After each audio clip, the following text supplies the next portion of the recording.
Will I start? Yes, ma'am. Yes, ma'am. It start. Now you can start, ma'am. Greetings to one and all present here. I am Meenakshi Johri, Assistant Professor at Department of Biotechnology and Coordinator of Incubation Cell of Pillai College of Arts, Commerce and Science. I feel privileged to welcome you all on behalf of our college for one-day webinar on rewiring ourselves through behavior management for incubation and innovation, organized by Institutions Innovation Council and Incubation Cell of College. Effective leaders are emotionally intelligent. They have the skills to manage and use their emotions.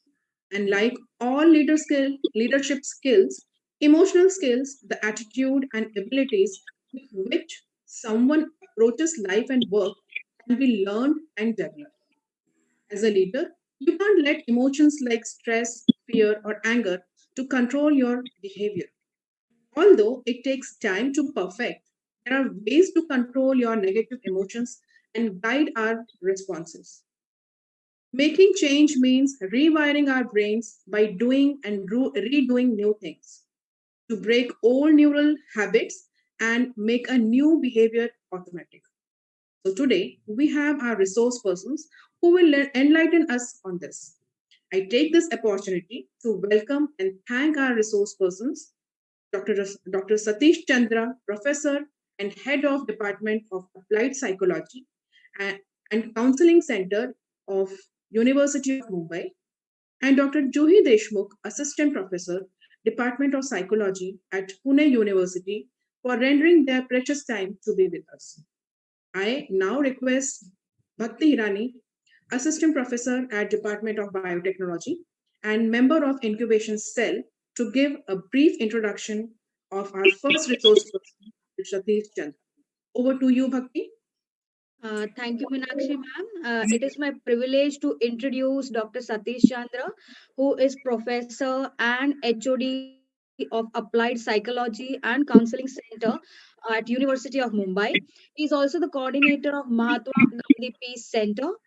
He is also the recipient of Summer Fellowship from Albert Ellis Institute, New York. He also has got the scholarship to undergo supervised training in a training program from Helen Palmer Model, San Francisco. He was also awarded the Research Fellowship by Indian Council of Social Science Research, New Delhi. Sir has also published many international peer papers in the international peer-reviewed journals and has contributed to the Sage volume of Eminent Indian Psychologists, 100 Years of Psychology in India. He mostly has more than 40 research papers in national and international renowned journals, 5 books to his credit, and is also a reviewer of various international journals and books, and also he has guided many PhD students. His area of research interest is basically industrial or organizational psychology, which includes positive psychology, engagement at workplace, stress, and coping at your workplace. Sir is also the co-editor of Sambhashan Journal of University of Mumbai. He is also the advisor to many corporate firms and member of many academic bodies and many more, and I can go on. So I'll not take much time. Over to you, Satish sir. You can start your presentation. Thank you, Bhakti. And I take this opportunity also to thank Meenakshi Johri, who's the coordinator of this incubation cell, which has been started in your college. Also, many thanks to Kuldeep and other members of your incubation cell, Pillai College, for thinking about this cell at this juncture. I'm really impressed with the webinar. The reason behind it started not only on time, but before time. That is a good skill of the 21st century. And there are a lot of challenges this 21st century has put forth. And just recently, the new education policy 2020 has come, which makes it mandatory for every institution to have an innovation and incubation cell.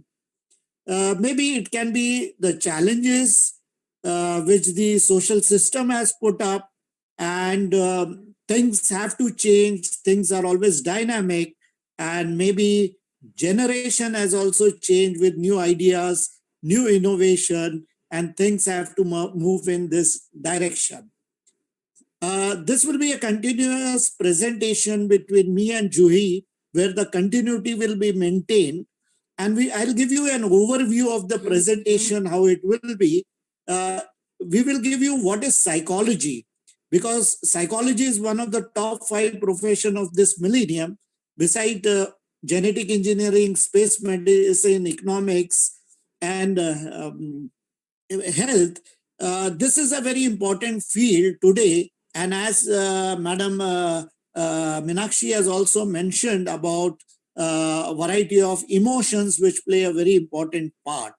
So we will take you for a little about what this subject is there, because this has to be understood. Then only the human behavior is the most important part of the innovation. Wherever the innovation, incubation, entrepreneurship comes in, this human who will bring about all that, this is the person which will be bringing about. Behavior is a function of what happens inside. So outside, when it comes out, it is innovation, that is outside behavior. But before outside coming in, there has to be something which is inside. And I think all human beings are go-getter, all human beings are positive, all human beings produce.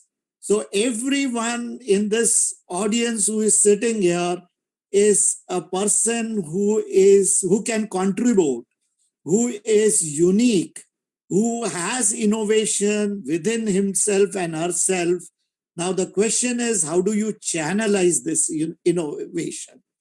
Now, individual always comes in contact with either with the environment. So we will be touching something about culture, because this culture is required, this environment is required, because this is an interface. So we will talk about what is a developmental culture, because it is the culture. When we speak about it, is the programming of the mind. Programming, how do you program your mind in order to be innovative? Then there are questions, are human beings innovative and developer? Definitely yes, human beings are positive. They can develop, they can construct, they can reconstruct, reinvent, rejuvenate. And human beings has the whole qualities of enriching themselves, not only themselves, but also the environment.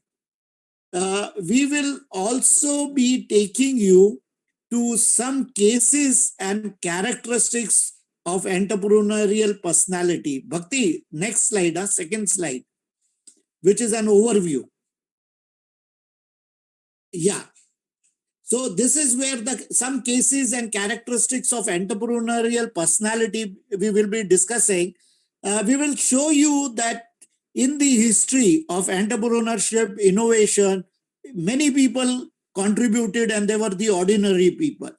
They were college dropouts also many of the time. Some are highly educated people also. You can get both sides of the coin. And what are the characteristics and ability which can also be open for individual to inculcate, develop these kinds of competencies, skills which are present. You have to only sharpen it. And also people who are in the system or in the education setup, how to nurture that, how to encourage that, how to support that. And last but not the least, we will address some of the question and answers of the students and faculty or anyone else, whoever is there. Take, for example, this is the person who developed, discovered vitamin C, Albert Sant Georgi. He said that innovation is seeing what everybody has seen and thinking what nobody has thought. Okay, so this is what it is there. So there is a whole concept of seeing, and there is a whole concept of thinking and thought, which is within you. And that is where the psychology comes into the picture. So it is the ideas which are ingrained in your thoughts, which are there. So it is inside. So we will be experimenting with the self, because each self is potential. You have to experiment with self to understand yourself better. And then you have to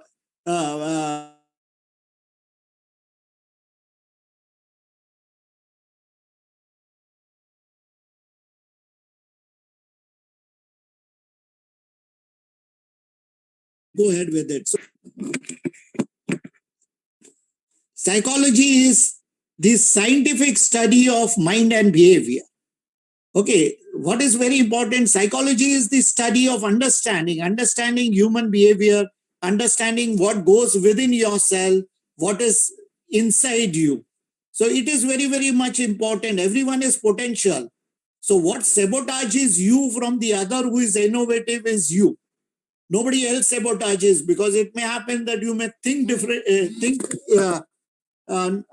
in something what we call as crooked thinking, or you inappropriate, as Meenakshi has spoken about, anxiety, stress. This we call it as a negative emotion, and you yourself sabotages yourself. Nobody else sabotages. So human being consists of three things which are very, very essential. One is the cognition. Cognition is your head. And in this head, there is something called as mind. And in this mind, there are certain ideas and thoughts comes into it. Ideas can be rational, it can be irrational. Now the difference between ideas gets here, and this ideas leads to emotion, and emotion leads to your behavior. So ultimately it is a combination of these three things: ideas, emotions, and behavior, which plays a very important part in developing yourself. In case you understand what these three words are there, you will be able to maintain the homeostasis and balance, and the things will start flowing from within. And it happens that your natural process which will be there is of generating the ideas. Most time human beings spread, as Socrates said. Socrates was a great philosopher who said that below average people talk about people, they gossip a lot. Medium average type of people talk about events, and the higher quality of people, they talk about ideas. Okay, so whenever you meet such kind of people, they will be talking about the ideas. When you see this next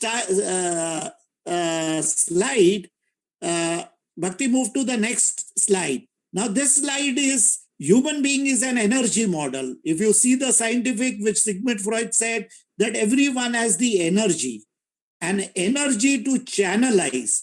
It can go in a constructive way, it can go in a destructive way, it can go in a functional way, it can go in a dysfunctional way, it can go in a positive way, it can go in a negative way. Now these are your energies which will flow from within to where you want to get into it, because this will lead to the clarity, the goal, and the purpose for which you are existing. If your goals are clear, your role will be clear. And if you have the purpose and the ideas before you, you will reach to your goals very easily. Life instincts are those energies which leads to the preservation, cooperativeness, and survival. And the death instinct, or Thanatos, what we call, is it leads to the aggression, negativity, risky behavior, and it may go into troubling behavior. And when you take risk, because most of the time risk is also, people say, and here it says risky behavior, you have to always take a calculated risk, not a blind risk. Because as long as you don't have the information, knowledge, and experience, and without that, if you take all this risk, becomes a blind risk, and definitely you will not be able to achieve the goals. So this is also one part where you have it within yourself. Now let us go to another part where philosopher John Locke, who has talked about tabula rasa. Let us then suppose the mind to be white, paper void of all characters, without any ideas. How come it to be furnished? Whence come it? By the vast store which the busy and boundless fancy of man has painted on it with an almost endless variety. Whence has it all the materials of reason and knowledge? To this I answer in one word: from experience. In that all your knowledge is founded, and from that it ultimately derives itself. Now, very important part is the experiences which place, and many people want to avoid experiences. Human mind want to be always in a comfort zone, so they want to take comfort as an experience and not discomfort also an experience. Now, when you get experience, experiences can be both joy and sorrow. This all starts also in your socialization process. How does your socialization process has developed? And many of the time in life, as you move forward, you have to unlearn many things, learn new things and relearn those things which has a scientific base. But sadly, human development happens where you don't unlearn simultaneously with learning, because there are certain things which becomes outdated. Next slide. Now, this is a very important that learning in psychology, learning plays a very important part, and that is a science of behind behavior. Any behavior, there has to be a learning. Now, when we speak about learning, learning is nothing but acquiring, assimilating, integrating, and making a part of behavior. Once it becomes a part of behavior, what happens is it flows from you. The way in which you think, the way in which you feel, and the way in which you behave is a part and parcel of this, your life management and self-management. Because everything, even the innovation and innovative ideas also flows from within. It doesn't flow from outside or external. External is only a support to you, a mechanism where the environment can give you.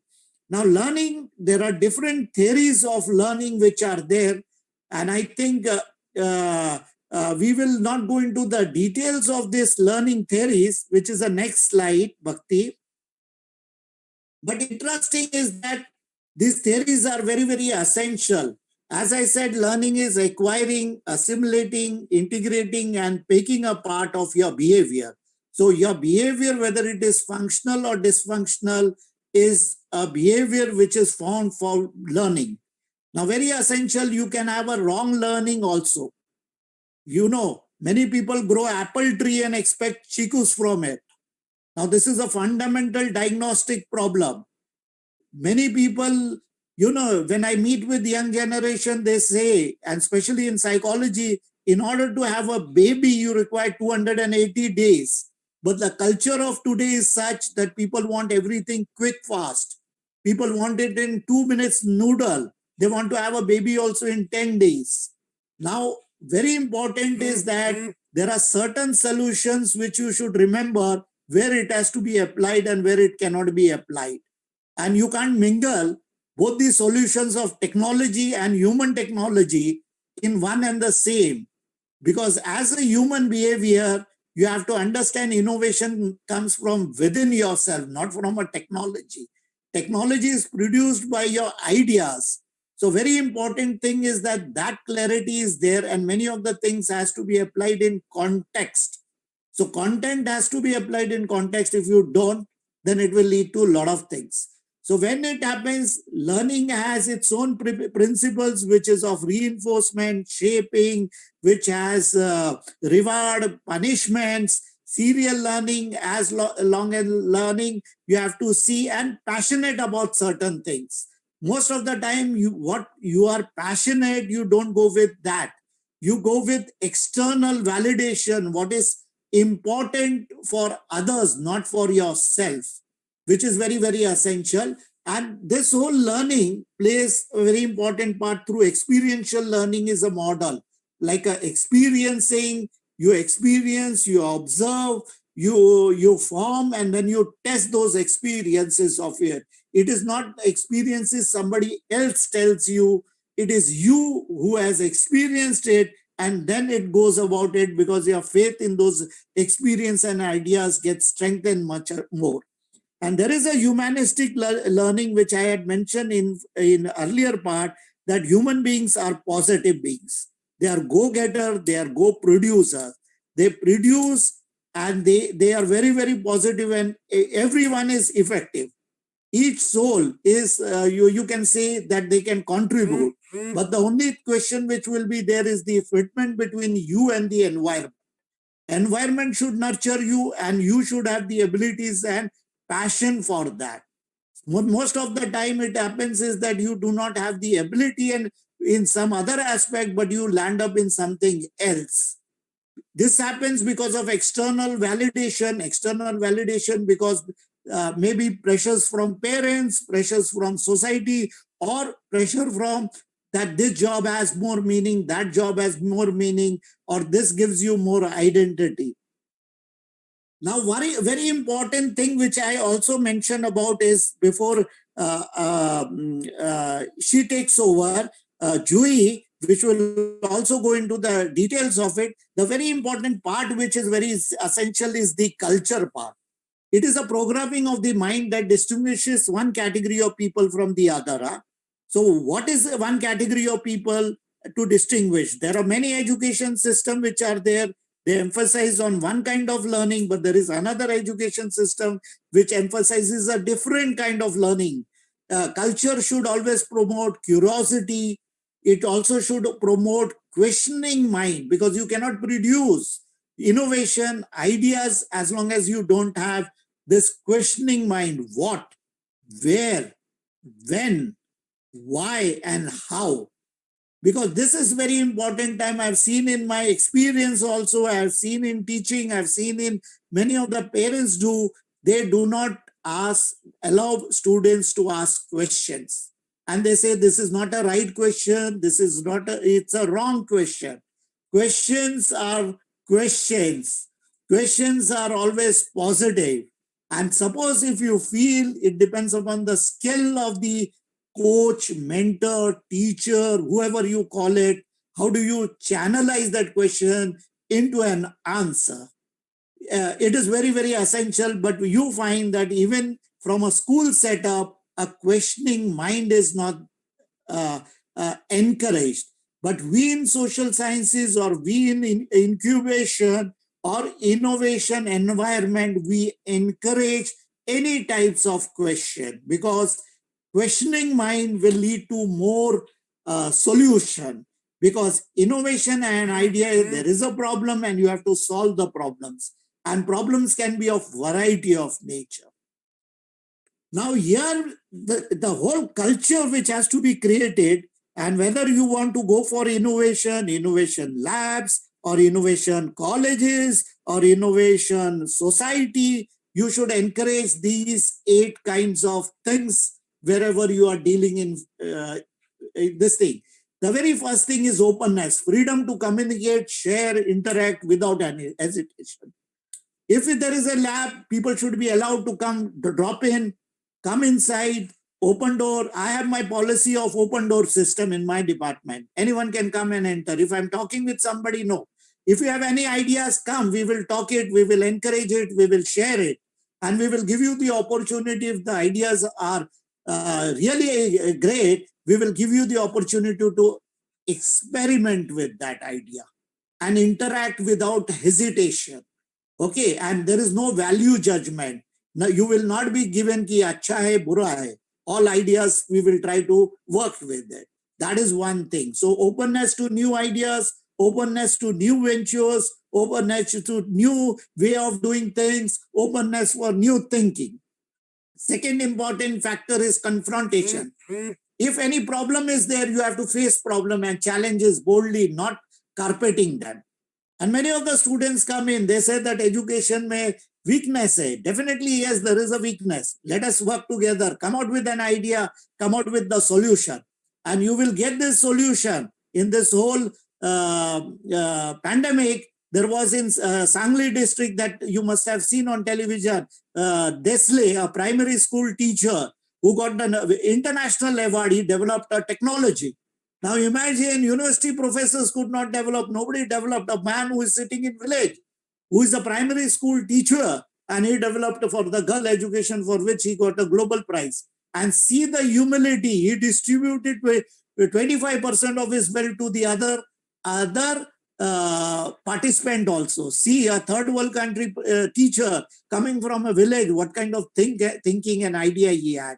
So what he did, he found solution to the problem. He didn't brought in negative emotions and created a toxic environment for a problem. So confrontation is the other one. Third factor is a trust. building a sense of assurance and confidence in each other. Never ever get into this problem. And I'm seeing deficit of trust is there, which is happening. So if you want innovation, ideas as to first thing is that you trust yourself. Most people doubt themselves. You should not always doubt yourself. You have the talent, you have the potential, you can go ahead. So very important, first you trust yourself. Then you trust your near and dear one, trust your environment, trust your college, trust your lab, and then go ahead with it. And when I speak, it applies to both, not only to the students, but also to the faculty and as well as the system and also to the university. So from a micro, it goes to the macro. You cannot have at all levels, it has to be there. The fourth factor which is there is authenticity. What one feels, says, and does, there has to be congruence. Huh? And we live in a hypocritic society. What you say and what you do are two different things. Now, if that culture is there, then it is called a schizophrenic culture. It is called as a toxic culture. So your thoughts, your emotions, and your feelings should match with each other. Another factor which is there, and I think people should also encourage, and students should also be proactive rather than reactive. You can take initiatives, pre-planning, taking preventive action. So take initiatives, proactive. If one door doesn't help you, there are 10 doors which will help you. Get with Thomas Edison. If 999 times I am unsuccessful, no, I will be proactive because that requires passion and perseverance. If this is there, definitely yes, it will go. Idea requires, and this whole thing requires an autonomy, using and giving freedom to plan and act in one's own sphere. So whenever you have the idea and all those things, what happens in research and those things, you are given the full autonomy to plan out and execute everything. I think that is very most important thing, is that whoever brings an idea, bring a plan with him, bring from start to the execution, from end to end life cycle, come out with it. Let us work it out and give the freedom to plan and act in a certain way. So always experimenting with your idea, the environment should also encourage that. Another very important thing is collaboration. Collaboration, giving help, accepting help from others, as in the team. You can take inside help, you can take also outside help, and today with the technology, any students can get connected with anyone, and there are many people in the world. They get connected with you, they help you out, they collaborate with you, and they try to work with your idea also. And this is very, very essential to get into it. Last but not the least important is experimentation, taking a fresh look at things, fostering creativity.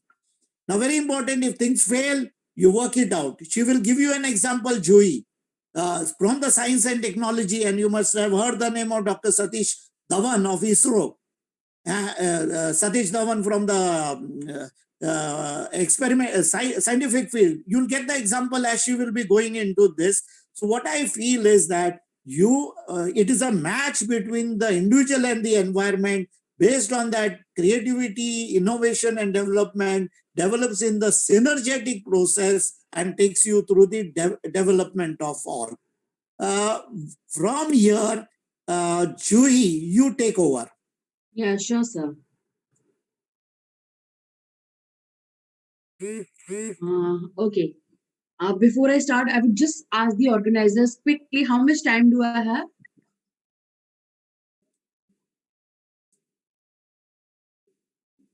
Ma'am, approximately 20-25 minutes. Okay, great. Ma'am, Great. we would like you to be introduced. So I would Okay. like to request Prashant sir, Dr. Prashant, please introduce our next resource person. Yes, thank you, ma'am. Yeah. I'm honored to introduce Dr. Juhi Deshmukh. Dr. Deshmukh is an assistant professor in Department of Psychology at Savitribai Phule Pune University. She did her doctorate in clinical psychology, and along with that, her area of specialization include neuropsychology, cognitive psychology, positive psychology, and psychological testing. She has authored several research articles in national and international journals, and also handled research projects on cognitive psychology, neuropsychology, and positive psychology. Ma'am has conducted several workshops on positive psychology for corporate offices, educational institutes, and governmental departments. She is a member of Counselor Pre-Litigation Council Maharashtra High Court and of Central and Forensic Science Laboratory Technical and Evaluation Committee, Government of India.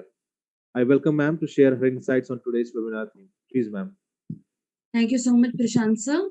And thank you so much, the organizers, for thinking of this very, very important and crucial thing, specifically in today's time where, as Satish Chandra sir mentioned, the kind of crisis, the kind of challenges 20th century is facing. I'm very sure that everybody would agree with me that we need more leaders.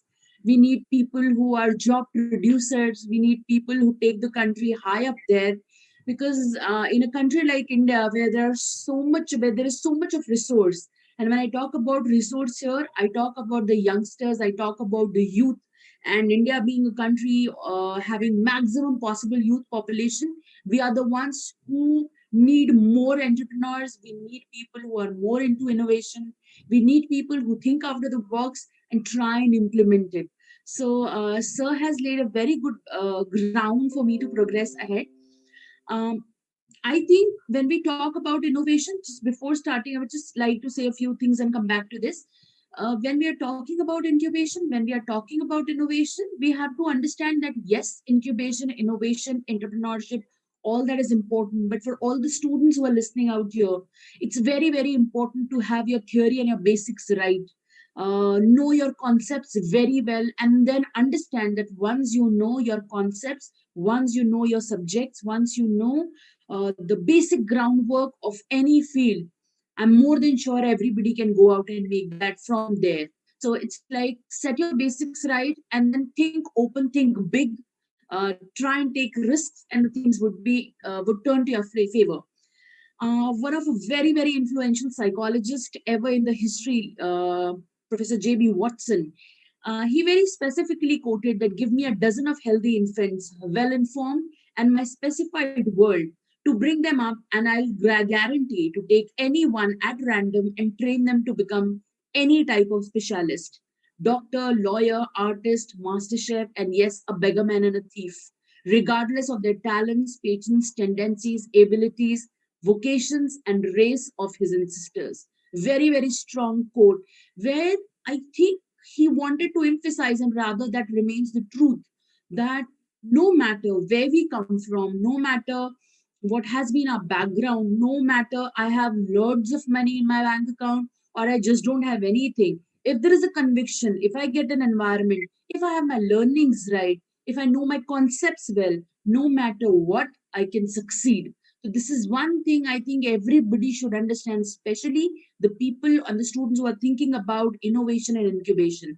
So this is very, very pivotal to understand that your, you know, how you implement your things, your learnings, be it be academic, be it be related to morals, be it be related to that leadership powers, that all is, that helps you irrespective of the lacunas which every person has. Can we go to the next slide, please? A very, very strong bestseller, New York bestseller, that was this book was Nothing to Lose and Everything to Gain. Ryan Blair, a man who was a gang member, who was into a world we think is a dark and a shady world, and people can only end up in lockups once they are in that business. This man has turned everything in the other way around. He was born in a family where there was a very a broken house where the parents never had a good relationship, and then eventually how he became and turned himself into a millionaire, a millionaire and a very successful entrepreneur. This basically, I think, for all the youngsters, a very, very good book you all can go and read, which says that yes, it needs conviction, it needs power in the mind, it needs your leadership skills, and yes, the same skills and the same rules that govern in any industry. If you know them well, you can go ahead and make wonders anywhere out there. Can we go to the next slide?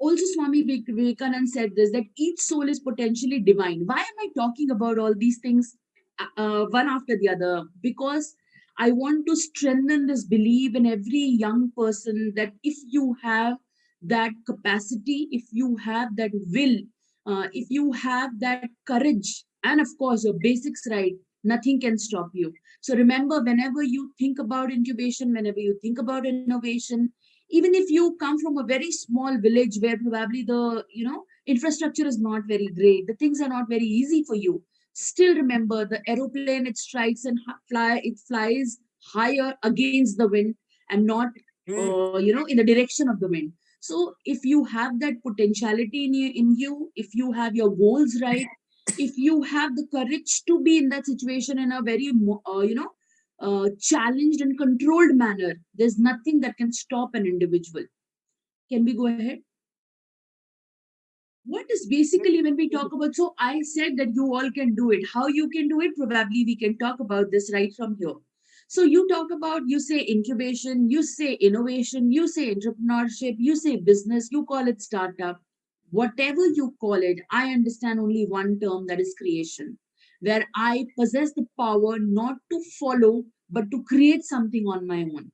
And what does it mean to creation? What do we require when we need to be creators, when we want to work as entrepreneurs? That we'll be talking about. Next slide, please. So, what it takes to be an innovator? How do I become an innovator, or how do I become a good entrepreneur? What kind of behavior? What kind of behavior modification that is there that one person has to imbibe if they want to become innovators? So, when you want to be an entrepreneur, think like an entrepreneur. So, how do these entrepreneurs think? How do we need to adapt? What are the behavior skills that we need to adapt and acquire? That I'll be talking about. Can we go ahead, please? So now see, there are few things which are required when I want to work as an, or when I want to be an entrepreneur, or when I want to be an innovator, when I want to innovate something. Always remember, people who innovate, they pave out the way for others, they pave out the way for the society, for their people, for the mankind in a very effective manner. So that's a very, very important thing that has to be done. So what are some basic things that are required? First is goals. It's very, very important. When we see, a lot of researchers, they have shown that when we talk about people who are entrepreneurs, people who have been successful, not only the ones who were highly educated, but also the ones who were semi-literate or illiterate, lot of them who came from scratches and then went ahead and did wonders in their life, and of course created the way and created a platform where everybody had access to the basics of living just because of these people. For what is required, first, yes, I would just constantly say this: a very good command over your theory, a very good command over your concepts, the knowledge about where you want to go, that is very much important. Next is your goals, clear cut goals. Where do you want to go? How much time you want to invest into it? How would you go step by step into certain things? And as Sir said, nothing can be instant. So Rome was not built in a day. It requires a lot of hard work. It requires a lot of planning. It requires a lot of intent to do it. So very clear cut goals, they should be there with you. Resources. So again, when I say resources, I'm not talking about money. Of course, that's required, but then that's not a condition for innovation. Minimalistic amounts also work very well. When I talk about resource, I talk about human resource, people along with you, the people who help and support you, your knowledge, your information, your skills, they are your resources. Then, that wisdom that comes from either the elderly or from the other experienced people in the field. Hold their hands and then go ahead. If you're new in the field, if you're fresh, you're starting new, you need those resources, that people who either train you, help you, be with there. So either human resource or resource in terms of skills and everything, that is required. Freedom is very important. You should not be tied to certain things. I want to earn this much amount of money and I'm not ready to invest into things. I'm not ready to think out of the box. I'm fearful of taking a free choice. That can be a problem. So freedom is important. Flexibility is very important. When you're rigid, people who have an approach of my way or highway, it can only be the way I think, then there is a difficulty. People who work as entrepreneurs are always flexible. They're open to ideas. They're open to change. They want to adapt. Their aim is not, thinking or wanting the people to think in their own manners. They want the goal to be accomplished. And for that, the flexibility is very important. Creativity, that is very, very pivotal. Think out of the box. Think how best you can do a certain task. So that creativity is very important. Collaboration. No business, no innovation can work on, a one man army cannot work here when you are talking about innovation and entrepreneurship. It can be a good task. You can have good ideas, but you need people to implement them. And remember, if I go back to the history, think about the cobblers, the blacksmiths, the people initially in the ancient India, they all used to work in their own territories. But as industrialization came, the big machines came, the big companies were into play. Then is when people started to work in communities and groups. Then is when the industry started, with the whole industrial revolution. And then is when it was understood that when 10 people come together, you have 10 minds working, 10 types of skills which are together, 10 types of ideas which come together. And of course, the end result is good. So we have to think about collaboration, working with people, pulling in the best ones for the best tasks. Uh, one man cannot end up with everything, and you have to believe in people. So that collaboration is important. Decision making. You may have a person who's an entrepreneur. I can see an entrepreneur or a person who is an innovator as a leader, and the role of the leader is to take a decision. Sometimes the things will be difficult, there'll be too many ideas and options, but then you have to go with the conviction, you have to go with your ideas. And I really like one quote which Ratan Tata always says, that I don't believe in taking right decisions. I believe in taking decisions and then making them right. So there is no such thing as right decision always. There are times where you have to try, where you have to just have belief in trial and error theory. And at that time, decision making is important. That quickness, that alert mind, and that positivity that yes, you can take decisions, that is very much important. Taking responsibility and learning from the failure. See, if at all one has to be an entrepreneur, you have to take the responsibility. It is the leader who has to be in forefront whenever the failure comes and push the fellow men ahead when there is a success. So this is very, very important. So whenever there are problems, take the responsibility, learn from the failure once, twice, and third time, I'm very sure people will succeed. So innovation and incubation, if you talk about this, if you talk about entrepreneurship, you talk about a startup, these are the basic things which will be required to change your behavior, to change your way of thinking and your action. And if you incorporate all these things, your actions will automatically change for good. Can we go ahead to the next slide? Now, very, very important thing, neurofeedback and enhancing creativity. Now, why? Just because I spoke about creativity, this is a new technology of, I think, which is gradually entering the field of incubation innovation as well. Initially, the neurofeedback, what neurofeedback is? So neurofeedback is nothing. I'll just, in a very gross manner, explain you. Neurofeedback is a very specific technique in which electrodes are placed in different areas or the scalp of an individual. These electrodes are connected to a computer. The computer will ask you to perform certain tasks. And when you perform these tasks, your brain rewires. How? I'll tell you. So simply say there is a story which is playing on the computer screen. Till the time you're concentrating on the computer screen, the images on the screen will be very bright and clear. The moment your concentration shifts, the images go blurred. And then immediately you understand, okay, I'm not concentrating towards the screen, and you again focus on the screen and the images become clear. So what happens? This is using your brain sensitivity. Your brain waves are cached by the computer to understand you're attentive or not, you're alert or not. And then with the help of that graph, the computer asks you to be alert. And when you're alert, your brain waves again come to normal. This is a very specific technique. There's so many other things, not just the story technique. There are certain games, there are certain algorithms, there are certain, small problem solving techniques which help you to learn and enhance your creativity. why neurofeedback is used. Feedback basically, this is the idea where a person is more alert to their thinking. You'll be forced to alter your thinking.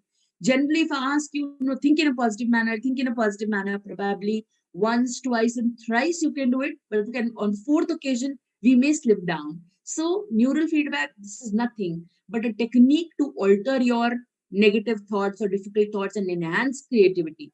So neurofeedback is a very, very influential tool now they're using for dancers, for people from creative fields as singers, and people from finance, people are into those who are into construction of sculptures, paintings. And yes, I think very soon we will be coming into enhancement of creativity in industrial side as well. With the boost in artificial intelligence, I think this is the next thing which can be there. But yes, this is nothing. If you can yourself monitor your thoughts, nothing better than that. But if at all it is not there, I think neurofeedback is a technique which can be used for the same phenomenon. Can we please go ahead? So, I spoke about so many different things, like how incubators, how people who are innovative, how people who are entrepreneurs, they end up. And there are a few beautiful examples, which really force us to think that, yes, do we really need a lot of investment? Do we really need a lot of money? Do we always need education? Do we always need, some godfather or somebody to always help us, boost us to become entrepreneurs? And trust me, all four on the screen, they're the ones who have boosted or who have busted this myth. So I'll start with the incredible story of Lijjat Papad. I'm very sure lot many of you must be knowing about it. So these were 7 women who were there in Maharashtra, who started their setup with a loan of 80 rupees, and now it's a company of 1600 crores of rupees, and now they're successfully running their business. And the sole idea, Lijjat Papad, was started that these 7 female, they wanted to help their families or just boost the family income a little bit. And what they did was they started rolling papads. So this was their theory. When I say that you need to know your basics, right? These were their basics. They were very sure, they were confident, they knew their skill, they knew their task very well. They knew their concepts very well, how to roll a papad, how a dough has to be made, how much of spices go in that. And that accuracy was very important, because tomorrow if I start and I want to start making papads, I think it will be a very flop event right on the first day. So again, emphasizing your theories are very, very important. We can't cut down on our theories. That cannot happen. We need to have our theories very right. Only then it can happen. So these women who were semi-literate, just with an idea to reduce the financial strain of the family, they started with the business. And at that time, in 1959, when they started, they aced the concept of work from home. We talk about the companies in the international market who come and talk about concept of work from home. In India, we started it far, far back, and people were doing it.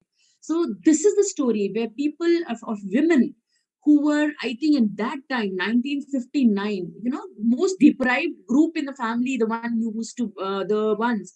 And now suddenly they're running a huge business, and now they are giving business to so many other underprivileged women, and then making the things convenient for them that they can sit at their own home, work, roll the paper, send it out, and then earn the money and earn the living for their families. This is what women entrepreneurship or woman power means. This is what entrepreneurship means, that basic investment of 80 rupees and now turning that not only into a business, but again paving out the way for the society, paving out the way for the underprivileged one. This is entrepreneurship. Henry Ford, I really like this quote, that without vision, without execution is just a hallucination. I just think, plan, and just don't put my plans to action. It's of no use. So again, Henry Ford, coming from a family of farmers, and again coming from a family of farmers, then going to an industry which was $108 billion company now in America.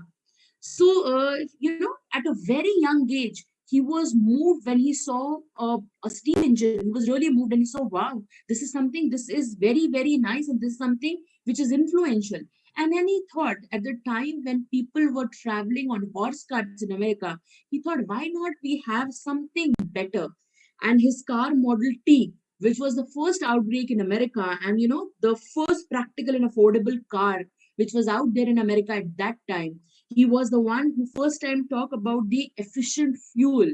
So again, running something coming from a place where there was no technical education into it, but then he worked in so many industries as an intern, gauged a lot of experience, learned a lot many things, and at the age of 36, he started his own setup and his work. This is how influential and how positive these things are. Um, we just quickly wrap the other two stories also, knowing that I have little less time. So, another very good example of Muhammad Yunus, who runs the Grameen Bank. He's a Bangladeshi entrepreneur who's also a Nobel Peace Laureate. He was the one who started financing the underprivileged people, the microfinancing, and how it basically helps.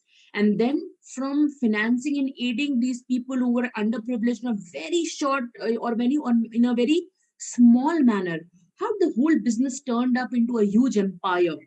Then we also have Kalpana Saroj, a female coming from a Dalit family who was forcibly married at the age of 12, you know, and was into a very, very, very dire crisis and wanted to commit suicide at one point of time.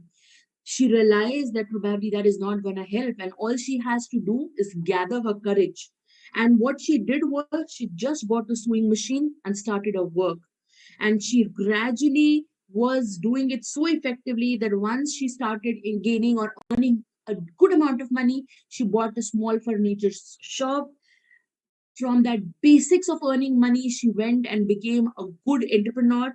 And her success, I would just want to pinpoint, we can understand the level of her success from the example that she was approached by the workers of Union of Kanmani Tubes, which was a bankrupt company and was under the debt of 116 crore rupees. And she was the one who brought out the company out of that huge crisis and made everything work for them. So, see, all these four people, when I give you an example, they are the ones who did not have lot, who never had any formal or huge education, who never were in a situation to they would have not like thinking of that huge amount of money or helping out people was a dream once, and now all of them are the ones who give vocation, job, bread and butter to so many people in their countries. Can we go to the next slide, please? So yes, when we talk about entrepreneurship, when we talk about these things, I gave you those for examples. I don't want to specify, or rather, I don't want to say that people who are who are uneducated, or people who are coming from deprived societies and communities can only think brighter. Like, I think if they can think of the situation, anybody, if they can plan and do such a good work, I think anybody can go out and do this. There are certain personality traits also in psychology which are very well connected to uh, uh, you know uh, uh, how entrepreneurs behave or how they are. There are a lot of researches which are administered, which are being done on entrepreneurs, and they clearly show that there are some certain personality styles which basically I think are underlying behind lot of entrepreneurs. They have these personality skills and they help them to nurture their dreams very well. So can we go to the next slide? So as the last slide show, there is nature and there is nurture. Nature, something you're genetically being given. The environment you're born in, the traits you have, the kind of intelligence we have, the kind of environment we are in. That's all beyond our control. So that's the nature. But the nurture, the environment in which we live, the learnings we have from the environment, and what we pick from the environment, that basically makes or devises our personality. So, what are the personality traits that are there in innovators or entrepreneurs? They're all extroverted. That means they go out, they connect with people, they like to be with people. They're very well connected to their societies. They are the ones who will not be on their own. They will always love to interact, listen, be there with people. They're observant. That's a very, very important element of being an innovator, that you have to be observant, sometimes learn, sometimes listen, sometimes see, but then those five sense organs should get maximum possible knowledge at any one point of time. So be observant of whatever is happening in your environment and learn from that. Thinking, this is very, very important. We need to use our cognition. God has blessed us with a good brain, especially to human beings. I think our forebrains and our cortical structures are so very much developed. The thinking, I think that is the only skill that differentiates between animals and human. That we have higher thinking abilities, and that is what is being used by people who are entrepreneurs in a very effective manner. Feeling, I I have a lot of money. I think I'm an extrovert. I'm observant. I'm very intelligent. I'm creative, but I don't feel for people. I'm not there for the ones who stand for me. It's all going to be useless at the end of the day. So very, very important that people feel for others. Intuitive. Again, I'll give example of Henry Ford at that time, thinking that biofuels will be efficient, gasoline will be important. These things are going to be the future of fuel. That is intuition. And where does intuition come from? Intuition comes from wisdom. Intuition comes from learning. When you learn, when you know your concepts well, you become intuitive as well. Prospecting, curious, creative, very, very important things. I like to club these three, that you have to be very much curious. You always should have that urge to learn. Prospecting, that like the idea should be very well there. You should be aware, you should be creative, and you should be curious to learn that whatever comes new. So be updated with what is there in the field. Be open to learning. Taking responsibility, I earlier also mentioned, this is very, very important that you take responsibility, and this is a very core component of an entrepreneur. And decisiveness, take decisions, stand there, be there. If they're wrong, take the responsibility, and if they're right, share with your fellow men. Can we go ahead? This is one point I would really, really like to emphasize. Entrepreneurship, leadership, and innovation, it cannot be one person who can run an organization. It cannot be just one person who can run any show effectively. I don't know, somehow I don't believe in the quote of one man show. It cannot be a one man show. Behind every show there are so many people who may not be in front of the curtain, but they stand behind to make this happen and make this go smooth and effective. And so is a leader. Leader, basically, that leadership is the key to effective entrepreneurship. Can we go to the next slide? I would just like to pinpoint a few leaders who have set benchmark examples as how leaders should be. Before I come to this slide, I would just ask all of you, if I ask you some good leaders you can think of, I think there are 4-5 names which will always pop up in our minds: Mahatma Gandhi, Mother Teresa, Nelson Mandela, so many people. Think, if tomorrow, for any big problem, if there is a situation where they have to choose between money and their people, what would they have chosen? And I don't think I have to answer this question. So leaders are the ones who live and survive for their group of people, who survive for their companies, who survive for their organization, their institution, whatever it is. First, very important and foremost skill of a leader is make the people safe. I'll just quickly tell you an experience that I had. This was a very recent experience when I had to, I think last month only, when I was in a hospital for some family emergency, and I could see that because of COVID, everybody was wearing the masks, and since everybody was wearing the mask, uh, there was a long chain and a huge line which was there at the entry point of the hospital. And the security guard who was standing at the gate, she was constantly monitoring people. And there was this one guy who had to rush to the emergency, and she screamed and yelled at this person that you're breaking the line and how are you going like this? And I could not resist, and I went to this female and then said, why are you talking so rudely? People are already stressed when they've come to the hospital. This is not a place people will come for recreation. Why do you have to scream and shout? What she answered was, ma'am, आप ये सब line wine cross करके जाएंगे, problem हमको होगा, हमारा job जाएगा ना, आप कुछ गड़बड़ करेंगे तो आपको कोई कुछ नहीं बोलेगा, हमारा जॉब चला जाएगा. And I could only feel as a psychologist what she meant was she doesn't feel safe in her organization. She doesn't feel or she doesn't believe in her leaders. She is unsafe. She's scared of that leadership. And that's the biggest problem in any industry. So tomorrow when you become leaders, make a safe environment. And the biggest example of this is Next Jump. Next Jump, they have a very clear-cut theory that if we have children and our children don't perform well in class, what do? We train them, we monitor them, we mentor them, we additionally give them information about the subjects they are scoring bad on. So they don't lay off. We don't lay off our children when they don't perform well. So does the company should follow. That when an employee doesn't function well, we take that employee out of that one section, train them, give them a lot of knowledge over them of that concept, and then we bring them back again to that particular desk or that position. So lifetime employment. This is one company which promises they will never fire their people. So this is a benchmark example, Next Job, and that's a multi-billion-dollar company which is running so effectively. What's the reason? The people in the company are safe. They believe in their company. They know that if tomorrow they make a mistake, they'll not be thrown out, rather would be taken care of. So this is the faith that should be there in the people when you become an entrepreneur, when you become a leader, that your people should believe that they are safe with you. Because if they are not safe, they'll hop on the next day when they get an opportunity. Can we go on the next slide?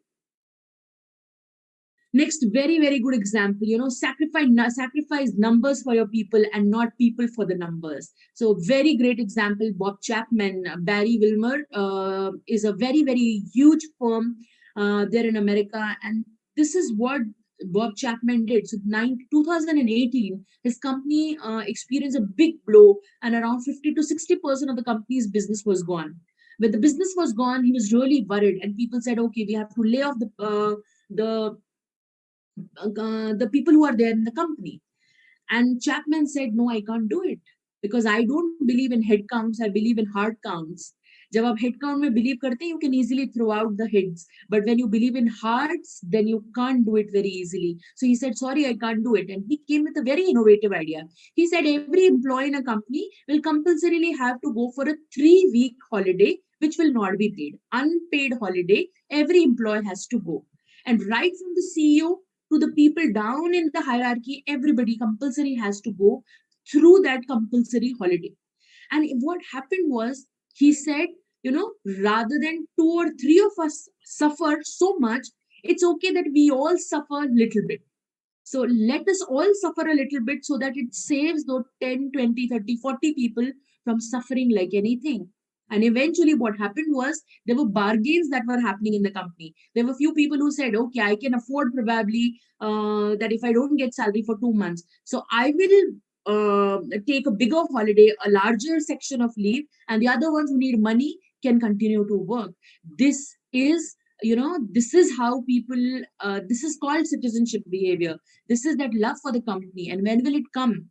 You love me and I love you back. You don't love me and expect love. That is not going to happen. So the same rule stays in the business as well. Or when you are an entrepreneur, you have to follow that as well. Can we go to the next slide? Take responsibility. I think Sir also mentioned this example of Professor Satish Dhawan, when in the ISRO first time when the mission, I remember, I think Mars was there. First, this thing was missile was failed, was not able to launch. Professor Satish Dhawan, he was the one, he went ahead and faced the media and said, it is my responsibility. And just because of me, the mission failed. After 4 years, when the mission was successful, everything went smooth. He asked Dr. APJ Abdul Kalam Azad that you please go and you face the media.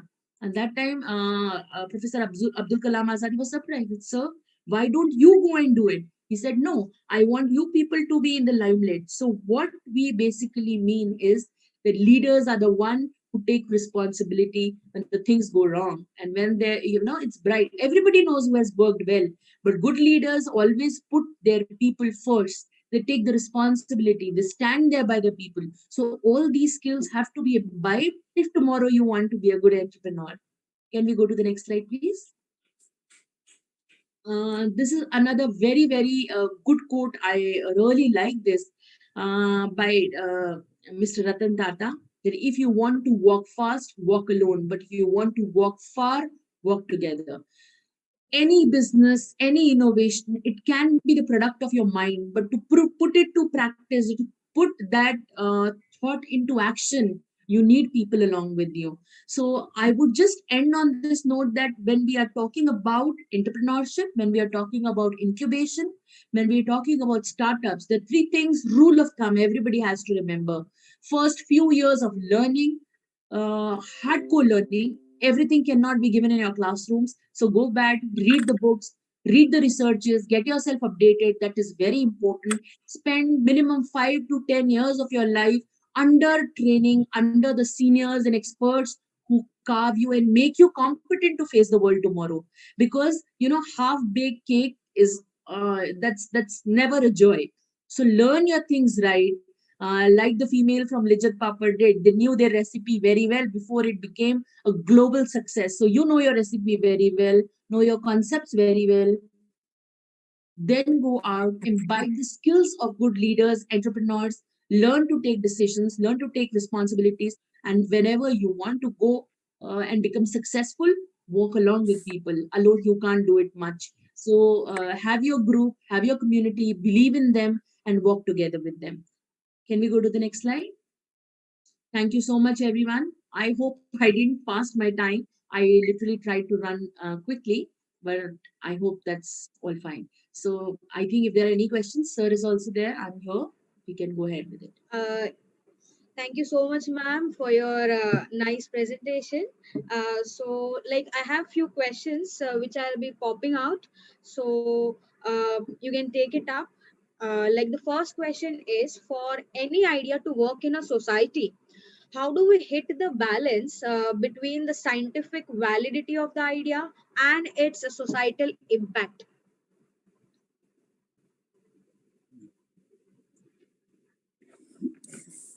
Sir, you Juhi, you want to? No, sir, please go ahead. Please, you answer the question. No, you can answer. Okay. I'm sorry, Bhakti. Can you please repeat? I think your voice cracked in between, so I could not Yeah. listen. For any idea to work in a society, how do we hit the balance between the scientific validity of the idea and its societal impact? Okay. Now, see, that's a very broad thing that how do you judge? See, again, I would probably repeat myself. Need to know your basics right. I need to know in which era I'm living. So I'll give you a simple example. Um, a few years back, there was a concept which was, I think, a lot many people, when they used to go abroad, they used to come back with different shields, the shields which we use on our computers, the ones we use on our televisions, and we used to use it. Uh, right after 2 years, we have now, after I think 2, 3 years, we have a concept of Amazon Fire Stick. So today, if I think of building something like that, I don't think this will be of any use. People used to buy these shields for 15, 20, 25, 6, 40,000 rupees also. And now you get a fire stick just for rupees 4,000, 5,000 rupees. What I mean from this is, need your base. You need to know your things very well. You need to be updated with what's happening out there in the society. And then again, so many things that have to be thought of. For what group you're making it, what is the kind of price you're keeping it for, how easily it will be accessible to people. So all, and this you can only know when you have done your homework well. So I think this is my part of the answer. So if you can add something to it. Yeah. Just to tell you, because this question requires little specification, Yes. but what I can suggest you is that there is a concept known as sustainability. Today, sustainability concept has also come as sustainable innovation, sustainable development.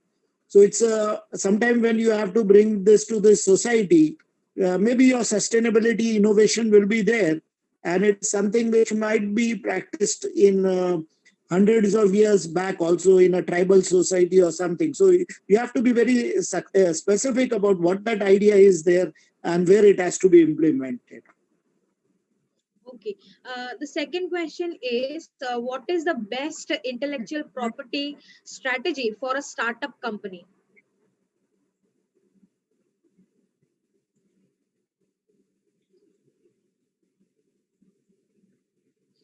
Juhi, would you like to go? No, sir, please, you can answer that. I have an idea. Yeah, intellectual property, best idea to go is first we have to have an idea. Then idea has to be presented as basic. Read something about Intellectual Property Act, Intellectual Property Rules Regulation. Do you want to implement those ideas? Do you want to keep it with yourself? Your focus should also be clear. You will get everything. If your roadmap is very clear of this, do your homework very well. What Juhi has said, that your basic has to be. Nothing will come as a ready-made. So intellectual property, which is there, you have to have a framework of everything. What is the start? What is the end? So everything is available, and you want to preserve your intellectual right, you want to preserve your patent, then you have to follow those rules and regulations which are there. Yeah, can I also add, Bhakti? I would also add Yes, something ma'am. here that what I said absolutely. You know, the basics are important, the knowledge is important. I think probably I'll repeat myself, but this is very, very critical because the kind of question they're asking, I think that's going in the same line. See, you need to know your theories well. I'll just give you an example. Say tomorrow I have somebody from psychology who's doing masters. I'm doing my masters in psychology, and tomorrow I want to go and work as a clinical psychologist. That won't happen in a day, and that should not happen in a day. I have to know my concept, I have to learn my concept. Then next, what I have to do is I have to go and work with an experienced person who is experienced in the field, who knows about the field, and I work under their guidance to learn it. So when anytime you have some idea of innovation, you have some idea. Mm, I hope I'm clearly audible. I think there's some disturbance. Yes, ma'am. Yeah. So, your ideas, I think, go and work with people who are working in a parallel field. Go and see how they are executing their work so that you learn so many things and finally come up with your thing into execution. The last question is how to measure. The last question is how to measure IT companies' success. It's a very random question.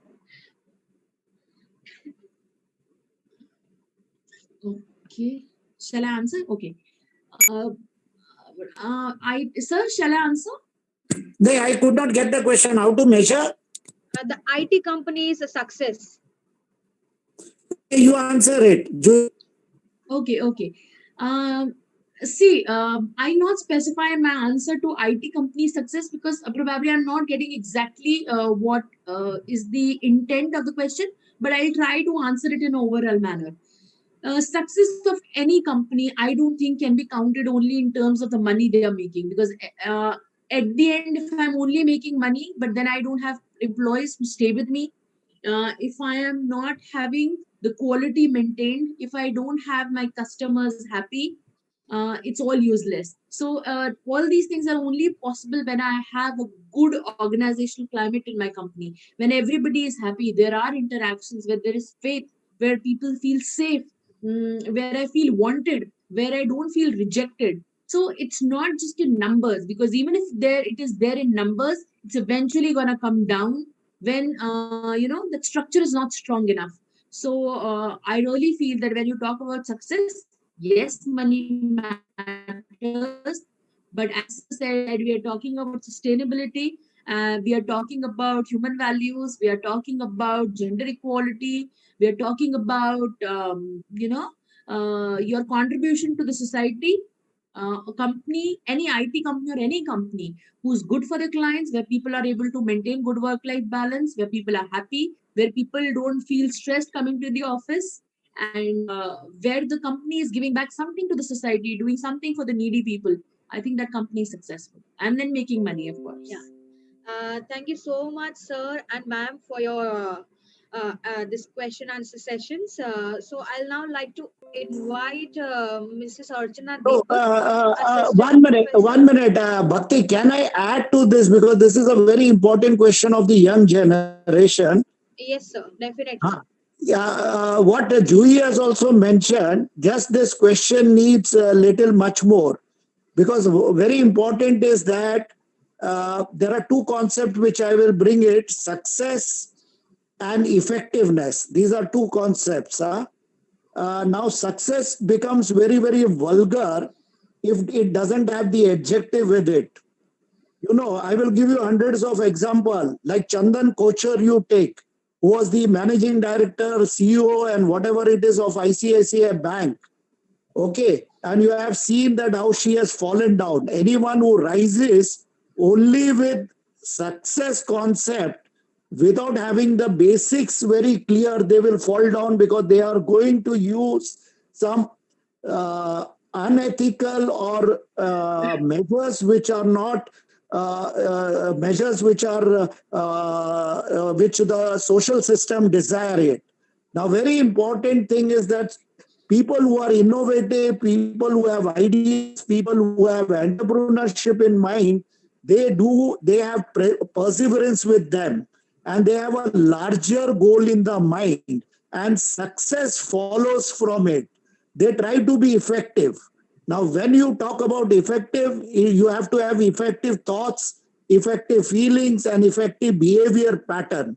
You should know what to do and what to not to do, because many of the time people, I give an example, in financial matter, you cannot have innovation, because if you have financial innovation, it will lead to frauds.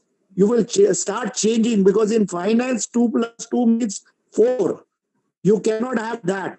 But in solving problems, definitely yes, which is there. So you have to make a distinction between a structured problem and unstructured problems. Huh?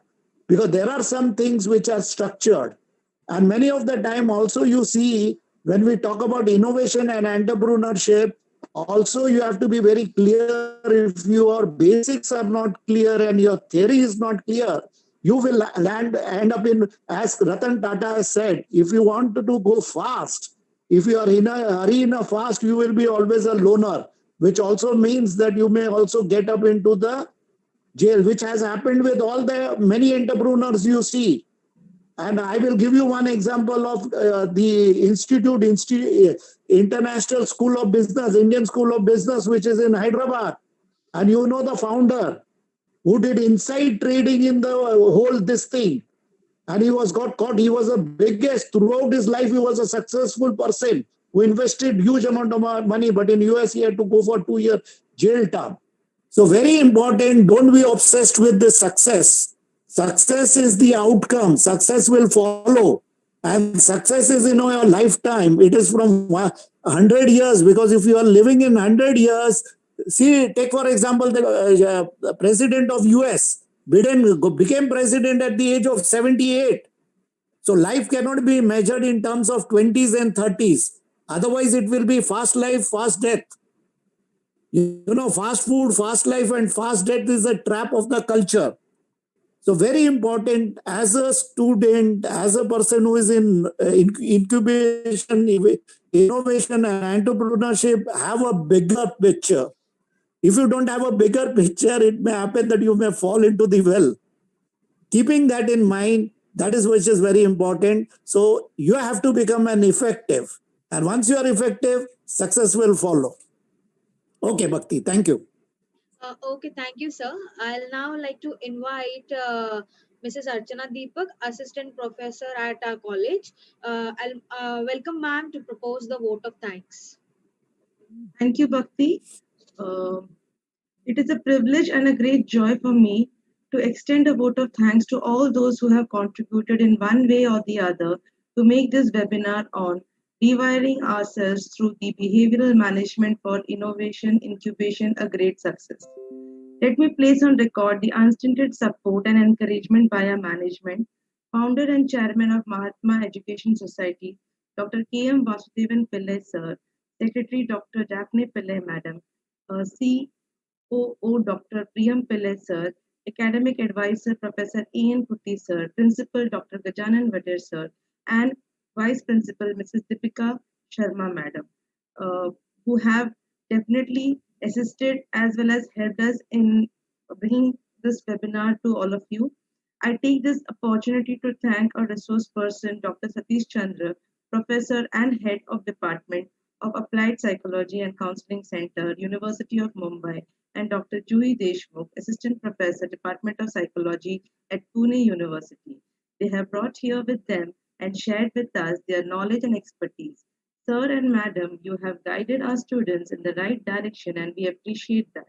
We understand that you have taken time from your very busy schedule and have contributed immensely to this webinar with your expert knowledge. I wish to thank the technical team of Pillai College of Arts, Commerce and Science for their assistance and acknowledge the support rendered by them. The faculty members of Incubation Cell, IIC, who have worked extremely hard to bring this session to all of you. Last but not the least, I would like to express my heartfelt thanks to all the participants. Thank you for joining us for the session.